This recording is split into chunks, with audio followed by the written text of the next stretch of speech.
Good day, legends. Imagine the scene. It is a dimly lit hotel bar in Manchester, the Ashes series wrapped with the Kangaroos on top, and the air thick with post-match adrenaline. Reece Walsh, the Broncos' lightning bolt, slides into a booth across from Nathan Cleary, Penrith's ice vein general. They clink glasses, mates, champions, the two best halves in the game. But by the time the bartender calls last orders, Walsh's phone is out, thumbs flying across the screen in a WhatsApp group chat with Billy Slater and a few Maroons diehards. The message? Nate's a fake tough guy. Talks big, cracks under heat. Origin's his playground cause he hides behind the refs. Send. Screenshot. Leak. And just like that, the beef between two of rugby league's golden boys explodes into a full-blown war that has State of Origin selectors sweating and fan forums on fire. This is not locker room banter gone viral. This is a personal vendetta, rooted in grand final ghosts and off-field grenades, threatening to tear the 2026 series apart before it even kicks off. Welcome to Unpopular Aussie Opinions, where we do not bury the hatchet, we sharpen it. Let us unpack this powder keg, layer by filthy layer. To understand the explosion, you have to go back to where the fuse was lit, October 2023, the grand final that still haunts Broncos' nightmares. Penrith trail 24-8 with 20 minutes left. Suncorp a cauldron of maroon despair. Enter Cleary, scripting the greatest comeback in NRL history. 2 tries, for conversions, a field goal, and a dagger pass that slices Reece Walsh in half on the edge. Walsh, 21 at the time, is electric in the first half. A hat-trick assist, 14 tackle breaks, looking every bit the future king. But Cleary? He is the executioner. Post-match, Walsh forces a smile for the cameras, tells Fox League, Nate's a gun. Respect. But in the sheds, sources say he smashes a water bottle, muttering to Ezra Mam. How does he get away with that decoy crap? Refs swallow it whole. Cleary hears the whispers, shrugs it off, wins another flag in 2024, another in 2025. Walsh. He grinds through a shoulder reconstruction, a State of Origin snub in 2024, and a Broncos rebuild that feels like quicksand. The scar festers. Fast forward to September 2025. The preliminary final rematch at a sold-out Suncorp, 30,000 degrees, the joint jumping like a Maroons home game. Walsh is a man possessed, 2 tries, a line break assist, and a defensive masterclass that shuts down Dylan Edwards cold. The Broncos win 32-20, ending Penrith's 4-peat dream. Cleary. Solid, but human, 2 errors, a missed conversion, and a post-whistle shove on Walsh that earns him a sin bin warning. As the hooter sounds, Walsh jogs over, taps Cleary on the shoulder with a grin. Told you we'd get wire this time, mate. Cleary fires back, eyes like daggers. Enjoy it while it lasts, Reece. Pressure's a different beast. The cameras catch it, brief, tense, gone in a blink. But the barbs stick. Walsh tells his manager on the drive home. He's all Zen master on the outside, but inside? Fragile as glass. The Ashes tour in October 2025 should have been the balm. Kangaroos to England, Walsh and Cleary rooming together on the flight, bonding over FIFA, dissecting England's spine, Cleary even coaching Walsh on his kicking tee.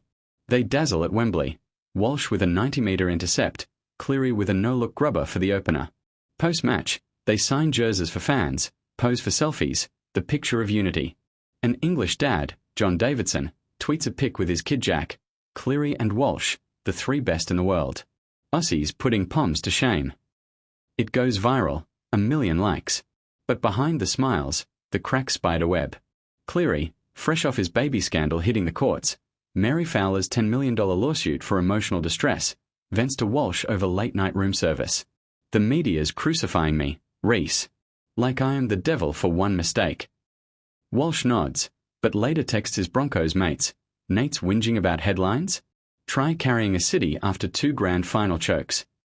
The detonator drops on November 2nd, 2025, Halloween night in Manchester, but no tricks, all treat for the trolls. Walsh, 3 pints deep at a team win-down in a Dean's Gate pub, joins a private Maroons WhatsApp, Billy Slater, Daily Cherry Evans, a few Queensland journos off record. The chat's blowing up over 2026 Origin squads, Slater floating Cleary at 6 for the Blues, Walsh at 1 for Maroons. Walsh types, keep Nate on the other side. Fake tough guy, crumbles when the crowd turns. Remember 23. All decoys and daddy's coaching. Real pressure. He folds. Cherry Evans replies with a laughing emoji, but someone screenshots it. By midnight UK time, 2 a.m. Sydney, a Tigers fan account on X posts it. Walsh tortures Cleary. #Origin beef. #explodes. 10,000 retweets by breakfast. Cleary wakes to notifications. Face like thunder. He calls Walsh at 7 a.m. What the hell, mate? After Wembley.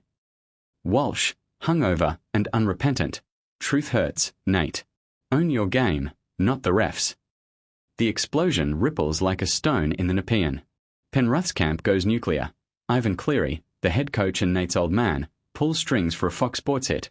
Reece is young, says dumb stuff. Focus on footy. But the damage is done. Cleary unfollows Walsh on Insta. Subtle, but fans notice. His post-Ashes story? A black screen with a single emoji, a cracked shield. Walsh doubles down in a Broncos training clip leaked to the Courier Mail. I said what I said. Origins for warriors, not posers. The Maroons love it. Slater texts Walsh a thumbs up. The Blues? Michael Maguire, the new coach, benches Cleary for a World Cup warm-up against Fiji, citing leadership review. Sources say it is code for sort your beef. Cleary's response? A cryptic podcast drop on his personal channel. Toughness is not trash talk. It is delivering when the lights are brightest. Some chase headlines, I chase trophies. Fan forums are a bloodbath. Broncos diehards crown Walsh the heir apparent. #Reece the real trends with memes of him stepping over a cartoon Cleary. Panthers faithful fire back. #Nate the Jerty.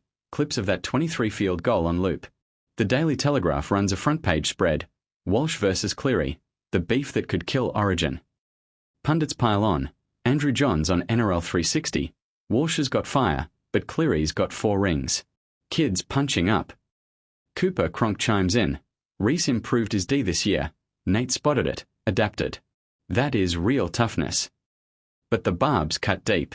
Walsh's manager fields calls from the Rebel League, R360, the breakaway code, offering $5 million a year to jump ship and stick it to the establishment. Cleary. His Nike deal wobbles. Sponsors whispering about toxic masculinity amid the baby drama overlap. Here is the unpopular opinion that will draw the pitchforks, but someone has to swing the axe.